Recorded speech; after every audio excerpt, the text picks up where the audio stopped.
Hi, this is Sasha from the autismhelper.com, and this is a video tutorial on using multiple exemplars in discrete trial and fluency training. So I think it's super important when you're doing discrete trial or fluency that you're using multiple examples of each target you're using. So for colors, for example, not just having all of your flashcard colors that look like this, but having ones that are words written in that, from the computer, and shapes, just a few different examples of each one. So children aren't responding only to this orange heart being orange, they're responding to all different examples of orange. In my discrete trial packet, I talk about mastery criteria, and I know this sometimes is a little bit confusing.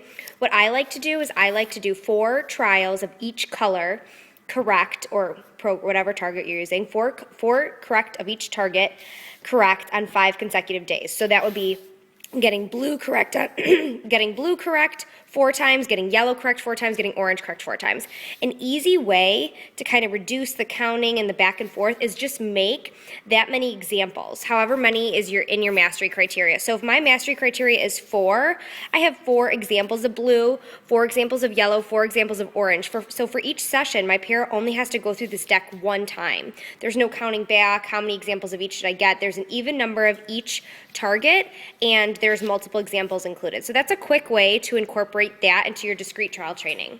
But even in my fluency instruction, I make sure to have multiple examples. So I have different types of faces of clocks. So they're not only responding to this certain type of clock, they're able to generalize this to other ones. Generalization is really why this is important. We don't want this skill to be only in a center or in school. We want this skill to be a life skill that they can use all the time. This is especially also, I keep saying especially, but it's really for everything, it's important. But I do a lot of picture identification with common vocabulary, animals, food, things in the classroom for my kids that have lower verbal abilities. And I make sure to include a lot of examples in here as well, because since these are words we want them to be saying in the environment, we want to make sure that they're responding to a lot of different exemplars. So I like to double side my flashcards. It just saves less, saves a little paper. So I do like to do the same picture on either side, so then we can just shuffle them up, and they're not getting the same ones all the time. They're getting different examples, whether it's on this side or on this side. They're responding to fish in multiple ways. Then I'll mix it all up, and they'll have different ones to respond to every day. So that's for a fluency timing. And the same with food. Like I like to have, sometimes I use the board maker peck picture and then an actual picture. So they're responding to multiple pictures and depictions of the same object. So here's all the different examples. And I even think this is important when working on letters. They're not only responding to computer-typed letters or letters written in pen. Generalization is hard for our kids. They need a lot of examples. So even with letters, using things in different colored markers and smaller size fonts, written a little bit differently.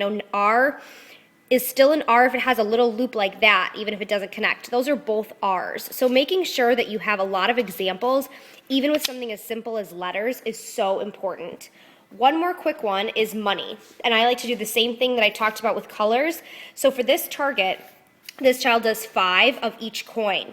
So I just made 5 flashcards of each coin, fronts and backs. A penny is not a penny just from the front, it's a penny from the back. And a dirty penny and a clean penny are both still a penny. So thinking of all those different types of money we see and making sure I'm including that in my flashcard set. So I have 5 penny, 5 dime, 5 nickel, 5 quarter. So I can just shuffle these up and go through one time, take data on each one, and I'm done. It's really quick. It's not time consuming on figuring out which targets I haven't taken data on yet.